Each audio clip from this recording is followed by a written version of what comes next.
was immunological in 46% of the participants. And the baseline self-reported adherence, so self-reported adherence in this presentation is mainly was by the visual analog scale.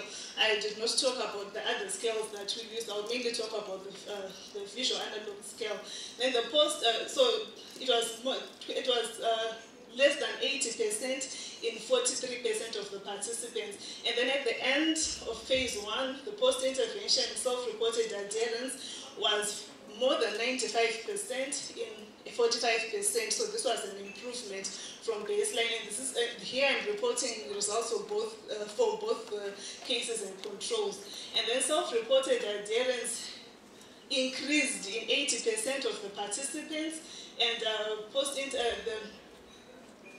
the baseline viral load, the median was 77,000 copies per mil, with the post-intervention viral load median being 23,000, which was a decrease. And virological decrease, the viral load, or there's a virological change, decreased in 67% of the participants.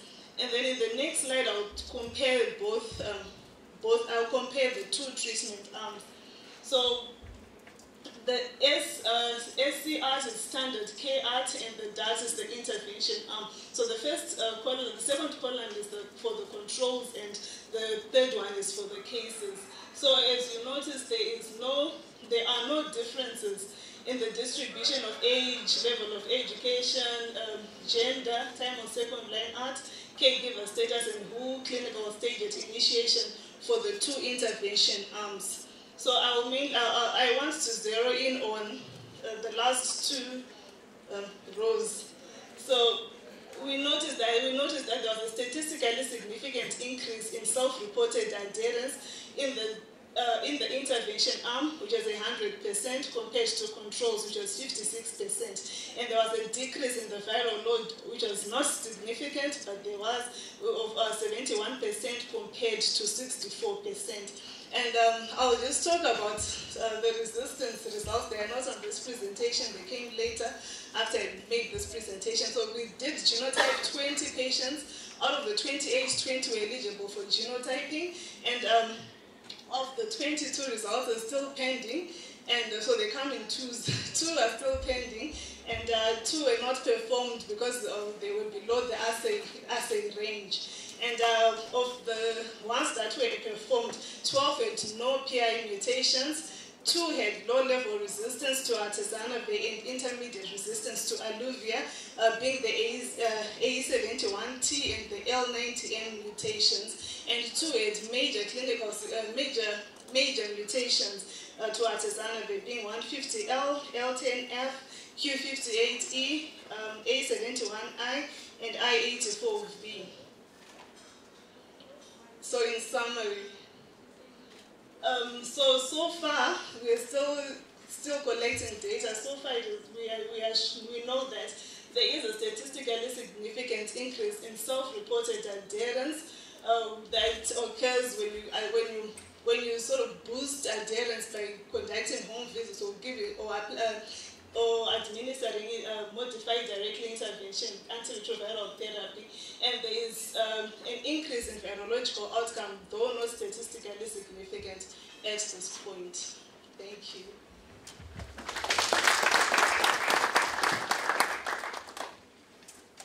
Very much, Tariro, for that presentation. Very interesting population indeed for children and adolescents, and the unique challenges that affect that age group vis-a-vis adherence and a lot of other things. Our next presenter is Lulu. Lulu Simango, where are you? She's going to be doing the next presentation. Please come through. And Lulu is with the Saving African Families Enterprise, and she's the country representative for that. I asked her to do a little bit more elaboration before her presentation, just as to what exactly they do, but her background is in social work. So while the presentation is being put up, Lulu, just say a little bit more about your activities. Thank you. Thank you, Doctor. As you heard Doctor explaining, my background is in social work.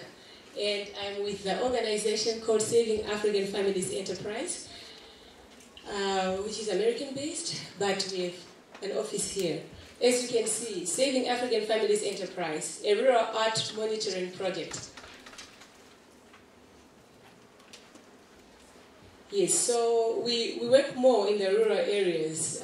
Imagine you're in a rural area and you have the virus, unfortunately, and there is no help. The hospital is very far away from you, and even the clinics, and you are having no hope. All you think of is, I'm going to die. And as you see relatives visiting you every day, besides just coming to see you, some are coming there thinking the person is gone. And all of a sudden, someone offers help, and you start feeling happy. I think all of us would feel happy about that. And that is what SAFE did in that community, as we are going to be talking about. A successful rural outreach and treatment program in Zimbabwe.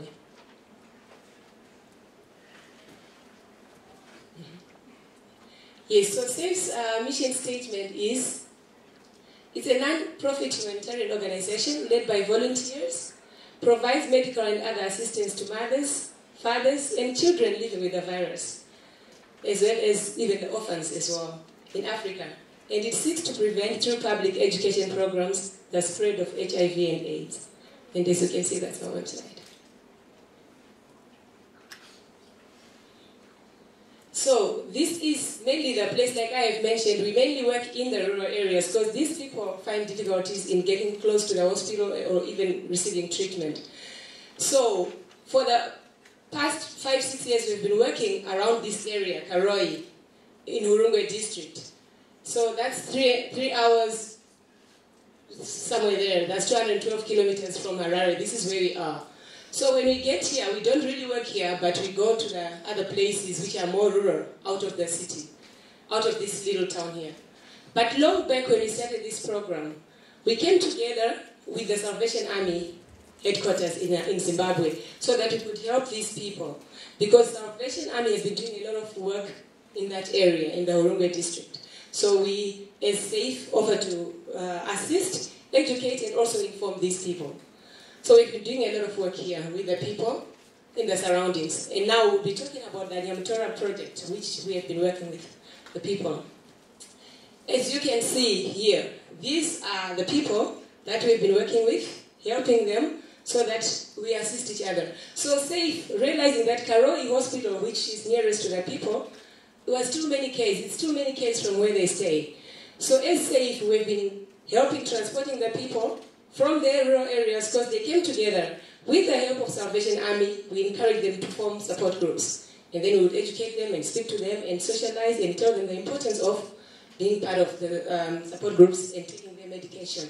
So here they are, as they gather to receive the medication. And as SAFE, we've been helping transport them to the hospital. And in the end, we started working together with another hospital, which is a little bit bigger there, but smaller than Karoi Hospital, Chidamoyo Hospital, and its staff, so that we can have Chidamoyo staff go there and help them and assist them. Many thanks to APES, which we have been working with for the past 2 years. So APES, Chidamoyo Hospital, us as SAFE, and the Salvation Army have been working with those people. And as Nelson Mandela said, that it always seems impossible until it's done.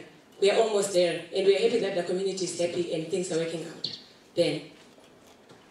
Okay, thank you. So I guess I'll take over from here. So just to give you a background of the lab work that we had to do. So the laboratory monitoring for patients on art is still not that much accessible, especially to people staying in the rural parts of Zimbabwe. So what we aim to do was to provide that art monitoring in terms of laboratory tests and to demonstrate the feasibility of actually doing treatment monitoring in a rural setting. So, well, that's me there helping some of the patients fill in their consent forms. Right. So, of course, we got MRC's approval to do this, and a team from SAFE, Salvation Army, Chidamoyo Hospital, and APES would come together, as Lulu was trying to explain, and go into the community, help collect samples,